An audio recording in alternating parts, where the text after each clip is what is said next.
Doors are officially open for my 7-figure mastermind for female founders. If you've been looking for your sign to join, let me tell you, this is it. This is your chance to step into an 8-month experience designed exclusively for brilliant women scaling 7-figure businesses on to 8. Women who aren't just playing bigger. They're playing smarter and faster. From June 2025 to February 2026, we're diving deep into scaling strategy, leadership growth, and building a world-class brand. On top of that, the group comes together for 2 unforgettable 3-day events here in my hometown of Newport Beach, California. And I don't want to brag, but the magic happens at these events. The connections, the conversations, these insights, they fly so fast your head can hardly handle all the new opportunities for growth. Spots are very limited, and we review applications on a first come, first serve basis. So head to jasminestar.com/mastermind. That's jasminestar.com/mastermind and submit your application today. I can't wait to meet you. I was always perpetually unqualified, unfunded, and unconnected. And yet, when I had an idea and I believed I wouldn't be given an idea if I didn't have the capacity to succeed, which is why I look across and I tell you the very thing today. Have you ever wanted to get an inside look at a growing business? Have you ever wanted to be on the ground level and saw how the sausage was made? Have you ever wanted to be and get an insight on a business that for all intents and purposes has no reason to succeed, and yet it will? You've come to the right place. Welcome to the Jasmine Star Show, where today we are putting you on the ground level of the thing that we are building. You want to know what? I'm going to correct myself. In my notes, hand to heaven, it says ground level of the skyscraper. And do you want to know what I did? I didn't use the word skyscraper because I got a little caught up. I was like, no, don't say you're building a skyscraper because what if you don't? And I'm like, don't say that because your words have power. So I'm going to keep rolling with this and say you are going to be on the ground level floor of the skyscraper we are building. So how can I be so sure, even on the inside when there's that little quiver of doubt? Well, one thing I know about skyscrapers is the taller the skyscraper, the deeper the foundation has to be. Okay, I'm going to say that again. The taller the skyscraper, the deeper the foundation has to be. I can look back at the last 2.5 years, and it has been 100% foundational work.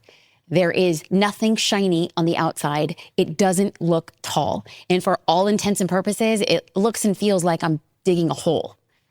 And we are. But we're digging a hole that we're going to fill as the foundation. And so one of the things that I get nervous being so sure about the thing that I'm building is my assurance has less to do with my ability to foresee my future and a lot to do with if I just looked at the past, and the past leaves clues. So as a brief recap, in 2007, I said I wanted to become a photographer and I didn't own a camera. In the next 12 months, I built a $100,000 business, and 2 years after that became one of the top photographers in the world. My husband and business partner and I, we were being flown to the most beautiful locations everywhere you can imagine and working with the most luxurious clients. We were shooting for magazines and we were being flown in to document somebody's best day of their life. And so in that short time frame, I realized that I could say something that doesn't make sense. 2007, I wanted to become a photographer and I didn't own a camera.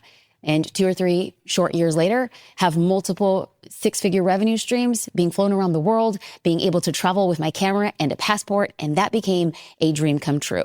For all intents and purposes, it shouldn't have succeeded. And then in 2010, I, at the time, was creating content for photographers, and other photography companies started asking me if I could create content for them. I was creating content for their blogs and their websites. And I thought to myself, okay, this is great. I'm getting paid to write content that I would be writing anyway to help educate other photographers. So I had a revenue stream from photography. I had a revenue stream from content creation. And then about 2 or 3 years into doing that, I started realizing I actually think that I don't want to trade my hours for dollars anymore. So I'm going to focus on the content that I'm creating. So I went to those companies and I said, I think my time has come. I'm not going to be creating content for others. I'm just going to be creating for myself. And then they asked me, would you ever consider consulting? And at the time, I didn't even know what consulting was. Consulting is basically getting paid to teach other people what it is you do, and they go and deploy against, they go and do the work. And I was like, you want to pay me to tell your marketing and brand teams what to do? And they said, yes. And I said, okay. So I got paid by teaching their team on how to do the work. So I did that another few years. And so I went from a consultant in 2012, and in 2015, I debuted my very first digital course. I had no background creating a digital course. I didn't even know what I was doing. I just said, I'm going to record content and I'm going to put it out on the internet. And in 10 months later, we had built out a 7-figure revenue stream. So we had a revenue stream from photography, we had a revenue stream from photography education, we had a revenue stream from content, and we had a revenue stream from a digital course. And I had created and launched multiple digital courses, making a ton of mistakes along the way. And the one thing we heard from people again and again was they wanted continuity. And so instead of a course, they asked us to create a membership. I said, no, I don't want to create a membership. I don't know how to create a membership. And yet we created a membership. This is at 2017. And the thing we heard once we were on the inside of the membership is that people wanted to take their marketing content that they were learning and putting it out on the largest social platforms like TikTok, like Instagram, like Facebook. And I thought to myself, in order for us to do that, we have to integrate with all of these social platforms. But in order to integrate, we needed our own tech stack. So I don't know a single line of code. I don't even know how to attract talent. And yet we found a way to hire a CTO to build our own tech stack. And we became a bona fide SaaS company in 2021. And so much so that I started getting a lot of experience and other SaaS founders started asking me to speak into their businesses. And I thought to myself, I think I've learned a few things when it comes to marketing, branding, and technology. And it put me in this random, beautiful, amazing sweet spot so that in 2023, my husband and I began our holding company. I didn't even know what a holding company was until 2023. I had this vision that I kept on saying like this octopus, like this thing, like this big company above, and then we were going to have businesses underneath that. And it was in January of 2023 where somebody looked across at me and said, oh, that's called a HoldCo. And so the common theme when I look back at my career is that I had no idea what I was doing.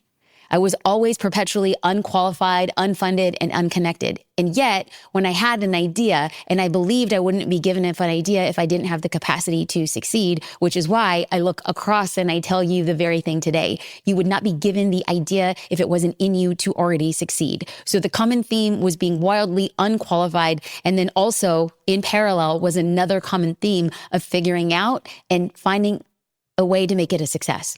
So when people ask, Jasmine, are you really building a skyscraper? And I'm like, well, right now I'm building a foundation to build a very big skyscraper. Other people say I'm digging myself a hole. And I just say, well, wait, see the thing that we're building. So when I look back at the thing that we've built, I feel two really big things. I feel very humbled. I am a first generation Latina. I'm a first generation college grad. I am a female founder, which is a very rare thing. Only 4% of business owners in the United States will ever cross 7 figures. 4%. To be part of that 4%, but even more specifically, to be a female founder of color, that is less than 0.5%. So I feel very humbled that on the back of bootstrapping and on the back of doing everything wrong 1,000 times over, we were able to cross that mark. I also find a deep sense of pride, not for the things that we've built, but the fact that we didn't quit. And I'm actually going to change it from we to I. My husband is my co-founder and business partner, and he never wanted to quit. I did a lot of times, like definitely times crying on the bathroom floor, trying to figure out like, what am I doing? Like, why did I sign up for this madness? Like, could I not have chosen a different path? And crying those tears on the bathroom floor, 2020, 2021, trying to figure it all out. I wanted to quit. And I'm really happy that I didn't. It hasn't been easy, but it has been the most gratifying thing I have ever done in my life. I also want to say that we are in the baby stages of our holding company.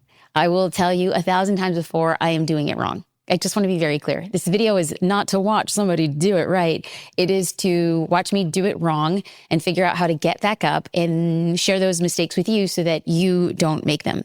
Today, I'm going to be sharing the ups and downs that have happened from a recent conversation that I had with Gary Vaynerchuk. I joined an executive group coaching program in 2024. And part of that program, I had the opportunity to talk with Gary. And the question that I asked for Gary was, Gary, well, actually, how about I not share the question? How about I cut away to that video right about now?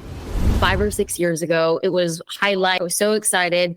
And still to this day, I remain excited. And one of the things that I told you was how I was building Social Curator. And one of the things that you had said at the time was something along the lines of, oh, we thought about building that too.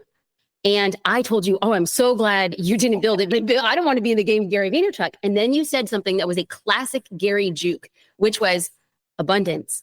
Abundance. I hope you have competitors because it makes you better. Right. And I never forgot that piece of advice. And when I look back at that experience, the one question I didn't ask was, well, why didn't you build it? But that's not my question today, Right. because shame on me for not asking that question then, but presently, when I look at what you have built, and I didn't even know the word holding company existed until 2023. And in my mind, I had this idea of something that I wanted to build. And then I'm now realizing that that is the very thing that you have built. And so knowing what you know now, would you have built the holding company? And if so, if you can go back, what would you do differently? Great question. Yes, I would definitely build it. I'm very good at being wide open and changing my mind in micros, but holding to a strategy in macro. I knew that I wanted to build the best marketing communications company in the world that was global, and that I was open to it being a series of companies or a company. I was never going to be overly romantic about social media. We started this in 2009. It's 24. We're 15 years. I would have said in 15 years, if no one's doing social, then we're doing whatever that thing is. And I continue to do that. So I wasn't romantic about what services we did, how many companies were in the entity, if it was 1 or 100. More importantly, I was romantic about being always current. What's unique about my career is from 2006 to today, there's not a lot of people who have 18 years of on the record, publicly following the flows of innovation around attention and communication at the same level that I do. And that's really humbling and good. What would you do differently? I would have probably hired more people with more experience from the industry earlier. So romantic of staying clean with my own intuitive ideas. I demonized people from the outside that did it the old way. And it probably wasted some time on simple things that I could have done by having people around. I mean, this is my biggest issue still to this day. I would have fired faster on people I knew weren't capable. It's a real disease of mine, Jazz. I'm such a bleeding heart. Mm-hmm. It's just not good for business. And it's not good for them. Mm-hmm. Like, because it leads to nepotism and resentment, and it never ends up good anyway. Mm-hmm. I fired them eventually anyway. Conversations that I had with Andrea when I was asking, how did you court her to come into Vayner? And I think that early on, like now looking at what Vayner is, it is a formidable force in the industry. But at the time, when I look at myself and I know that I want to hire people with experience, but they have optionality. What was like a key factor? Could you go back and say, identify the pattern? I think you'll be able to convince people to do it. How did I do it? By being okay with all the people that didn't see it. In the same way I did it when I was a boy. Every girl that I thought was cute that didn't want to be with me, in my mind, I was like, they're going to be really sad one day. And oh, are they? and so I think you need to take the same approach with this business. You're going to identify someone and you want Ricky Thompson, mm-hmm. and he's going to say no. And then literally you're like, cool, next. Who should I be talking to? Who should I be aligning to? Not in regards to building a holding company that looks like VaynerX. Anybody with the idea of holding companies. Because what I want to do is, I'm not the best at coming up with new ideas, but I'm really good at spotting patterns and then identifying for my strengths and building from there. So when you look at people who've successfully built holding companies inside or outside of your industry, who's the formidable leader? Who's somebody who's creating content? Who is the person that I can learn from? That's an interesting question. Private equity firms, talent agencies, CAA, UTA, WME. Dig into those two worlds, private equity and talent representation. If you were building VaynerX again and you had nothing, what would you be doing differently or the same that you did? You look back at yourself and you're like, damn, that was pretty incredible. Or even when I had nothing, I could have leveraged it in a different way. If it was today, it's pretty easy for me to answer. I still want to build the same thing, which is in several years, I want this to be this huge conglomerate. What I would do is I would have different services, right? I would be focusing on AI right now, focus on things that are of the moment that people don't have figured out that I could build on top of. When we were meeting in Vibe and we had lunch and you and Mona graciously hosted us, you had said something that I am still trying to wrap my mind around. And I was just like, what you essentially said was, are you going to pick up what I'm putting down? And you talked about acquiring a company like Cracker Jacks or Snapple and taking it from like a $40 million company that was once like a behemoth, and then you turning it into a $400 million company based on the principles of people who are actually getting what it is that you're trying to inculcate the current team with. So there's like, it felt like you were drawing a clear line in the sand of people who get it and then those who don't. And the people who get it are going to go on to this next iteration. And to me, I felt like, are you building a holding company specifically for that? Or would you just not start focusing on that acquisition? And does the team know that culturally? The team knows, people like James and Andrea and other senior leaders, that my goal with VaynerX is to build a holding company that is the best marketing company in the world, then anoint an active CEO and stay on as chairman, and then go build a either private equity firm or a holding company of brands and build that company, and then take the best players from VaynerX over to the owned and operated businesses, from services to owned. And that's been very open in the organization? Yes, it's actually probably been very inspiring to the best players, because they are like self-selecting, like, I'm going to be the best and I'm going to go over to Snapple or Reebok when Gary buys it. That's one of the reasons I do believe the 1% of 1% here are probably here because of that. How are you identifying your 1%? I'm in the trenches every day. I live this life. That's why I'm in the trenches. It's almost like my Navy SEAL. This is an army, but I'm going to need my Navy SEALs when I go, and I'm not willing to guess. It's crazy because when I hear that, if I was working there, I would self-select and be like, it's boot camp. So I wonder if that is part of the culture, because you know how you build, you attract more with honey. And so I was like, you come from this honey, but then there's also there's this really sharp edge to what it is that you're doing. And the balance of the two as a leader has been really inspiring. And so I wasn't sure how transparent you were with your team being like, oh, we're a honeycomb, but make no mistake. Honey empire. You've heard it, it's real here. But within the empire, what you're saying is also as a leader is this honeycomb is not going to be the honeycomb that is the next thing that I built. To your point, this is just a proxy to the bigger empire. This is like step one, but is the operating system that gets me to step two. And you've been transparent with everybody in the organization saying that, and you're unafraid to say those types of things. Jazz, even crazier. I've literally said things like, if I ever, God forbid, sell VaynerX, because that's clearly, as you can tell, not the plan. The next day, I'm going to be speaking to all of you with the Inquirer, and I'm going to tell you, it's going to be great. And I'm here for the next 3 years. And we're going to kill it. And Sally is the first person I've ever met that's just like me. And we got this.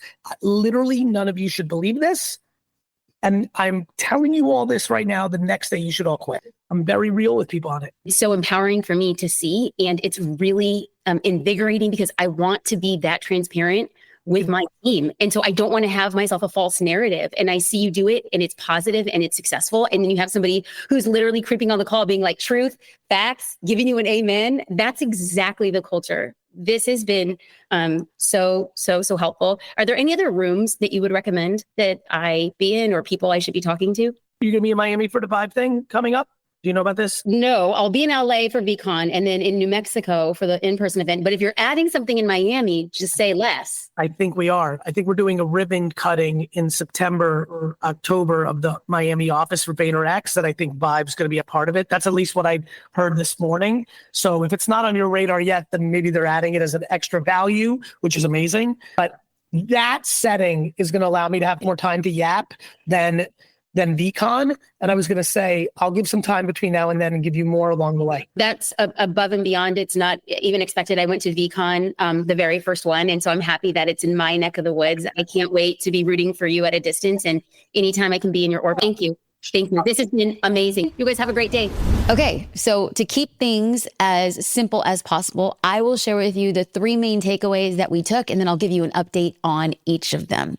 Like I said, I'm putting you on the ground floor. You all might not be interested, but I'm creating this to document. I am documenting this so that 2 months from now, 2 years from now, or 20 years from now, I look at this and I say, I'm so glad you didn't quit. So I asked Gary, if you would do it over again, would you, and what changes would you make? And he said that he would have hired people with more experience. And in the last few months, I am really thrilled with the people who've joined our team.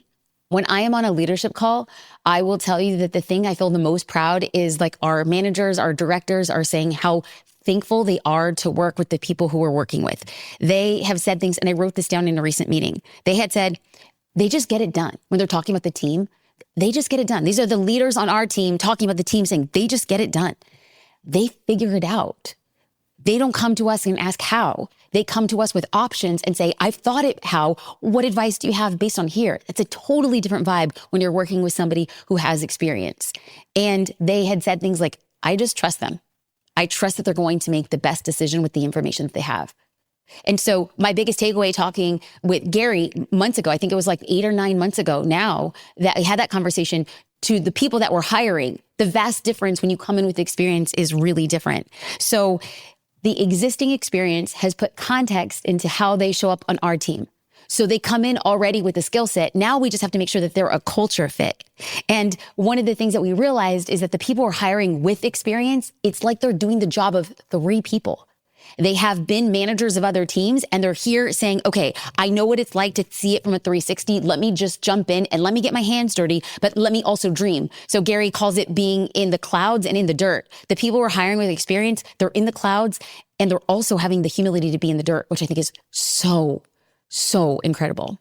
Number 2, a quote from Gary Vaynerchuk. He said, I'm holding my mind in macros while moving in the micros. So big picture focus, small details, keeping the main thing. So he is taking big attention to his big vision and taking a lot of little tests. So before this conversation with Gary, I used to dread tests. Like tests to me were, I need to have an outcome. So I'm going to plan it and I'm going to prep it. And then I overthought it. Like nobody has ever planned or prepped a test like your girl. And it became so heavy. It became so laborious, and it took so much time. If you have tests in your business that are taking you so much time, let me tell you a better way. Do it scrappy, do it quick. The faster you get results is the faster you get to make the changes that you need to move your business forward. So now, after that conversation with Gary, when he's just like, keep your head in the macros and your actions in the micros, it was all of a sudden like a flip switch. And like, test now, test fast. We have to say that we're okay to have the guts to say this test doesn't have to work. In fact, the more tests that we do, it ultimately gets us closer to the end answer. Every test is a lesson. Now, what we do with those lessons is now use those lessons to point us closer to the big vision. So the macro is keeping us in line because of our micro. So these tiny tests are pointing us to ultimately the direction we want to go. So let's get into an example of this macro teaching. Okay. So the macro idea for the Hold company is to own or partner with or have companies that share the same ideal client. So as we are investing and growing and partnering with other companies, we want to make sure that we are all focused on serving the same person. Because what I'm going to be doing is I'm going to be using my personal brand as leverage to build these other businesses. So if I'm investing and partnering and sitting as an advisor for these companies where I can share content, where I can share information, and it's a general float to everybody in the HoldCo, that's the big vision. Another thing that we want to do is we want to create synergies between the companies in our portfolio. So if, for instance, I have the opportunity to work with a company that's really looking to build community, I can connect them with a partnership that I have with MemberUp. And so what I want to do is to make sure that the people we're serving are, yes, similar and beneficial, use my personal brand as float and endorsements in addition to sharing what it is I know, but also create synergy between the founders of those companies. That's the macro. The macro has been laid out. Now, the micro is carefully selecting advisory roles for the companies that I'm pairing up with. I am very, very, very thankful to have opportunities to sit as an advisor for a company. It is an honor that I don't take lightly, and it's not something that I say yes to.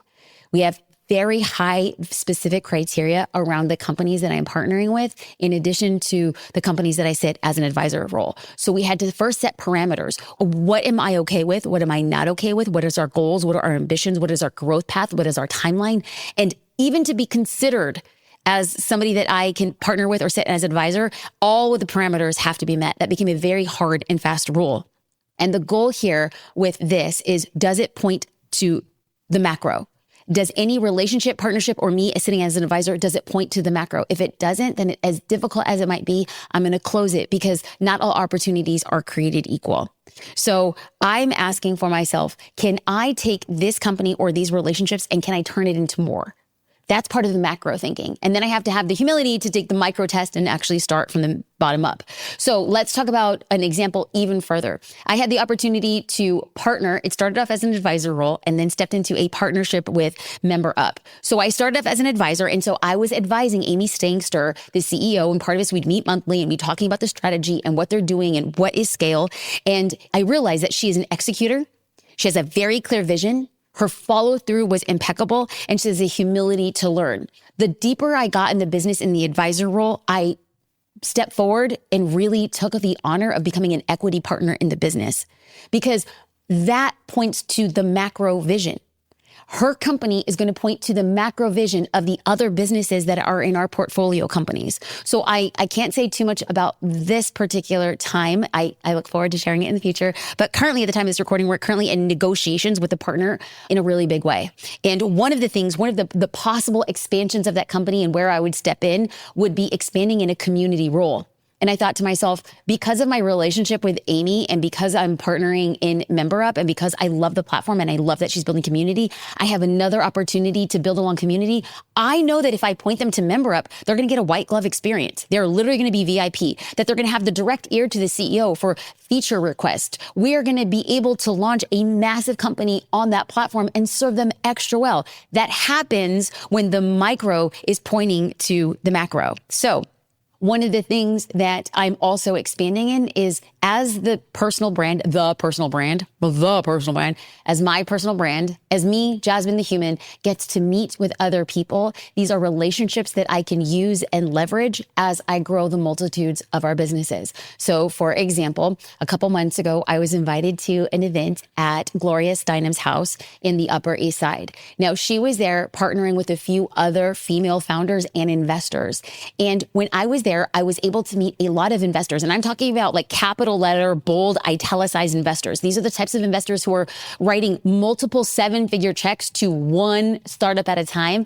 Also in the room were family offices that were run by females. And so a family office, they basically represent a family with a lot of wealth and they control like their philanthropy and their investing. And so family offices are often looking for large scale investments that would scale. And so there's called multiple family offices, like an MFO. So you get a bunch of wealthy families together and then you get their aggregate money and you invest in a company, like a tech company that has scale. So you think of a family office or think of a multiple family office like a mini venture capital firm. And so I was in the room with these incredible people. Now, I think to myself, I'm creating these relationships so that the companies who are sitting in our HoldCo, should they ever decide to fundraise, what am I going to do? I'm going to go into my personal Rolodex. I'm going to start calling and seeing if I can make introductions that would expedite the way that we create a win-win-win. The third thing that I learned from that Gary call is what I call, will you pick up what I put down? Like he literally on the call was telling me how he tells his team, I am building another company and I'm not sure you're coming with me because I'm only taking the top 1%. And I was like, whoa, that is crazy that he is talking about his other HoldCo capacities, his other HoldCo companies. And he's saying, I'm building a new one and you might not be there. And I thought to myself, oh my gosh, can you speak so candidly? So after I recorded the vlog, I began to wonder, can Gary be unapologetic about that stance because of his success? Can he literally look at his team and say, I am building and I'm not sure you're going to make the cut for the A team? And what I realized was Gary can speak that way, not because of his success. I believe that he could speak that way because he's being 100% himself. I think that Gary would say the same thing if he didn't have a litany of successes. And he asks his team only what he asks of himself. He wants to take the 1% because he is the 1% in his own company. He works like the 1%. He talks like the 1%. He behaves like the 1% and he gets results of the 1%.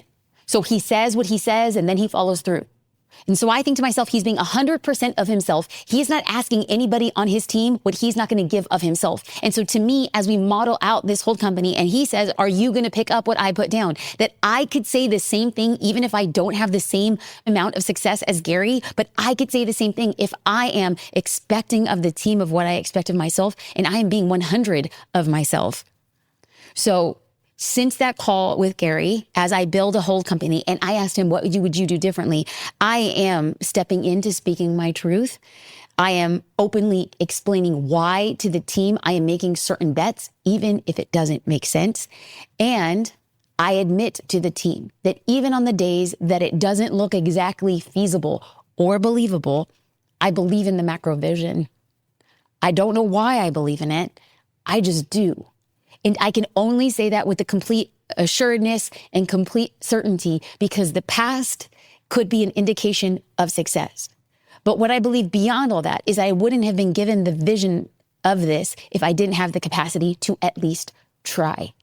And so I think that it feels sometimes that as you and I build, it feels like it can be impossible, right? Like the thing that you want to build and the thing that you want to do, you wonder, do I have the team? Do I have the capacity? Do I have the foresight? And some days, the person that I have to convince is less of the team and more of myself. So if you have ever come across an opportunity where you actually had to convince yourself when nobody else believed, I feel you, I'm there, it's okay. And when those days come, I just simply remind myself of the three main things that I had learned from that call 8 or 9 months ago. Number one, hire experienced team members. Number two, macro vision, micro test. And number three, be unapologetic about yourself, your vision, and what you expect from your team. That, my friends, is a 9-month update from the HoldCo. The next time we do this, I look forward to sharing the updates, the good, the bad, and the not so beautiful, because that is the process of building a skyscraper. Other people call it a hole. You call it a foundation. Now it's time to fill it and build. I just want to say thank you so much for watching and listening to the Jasmine Star Show. If this show impacted you, it would mean the world to me for you to send it to somebody else as a small thank you. I hope you have a beautiful day.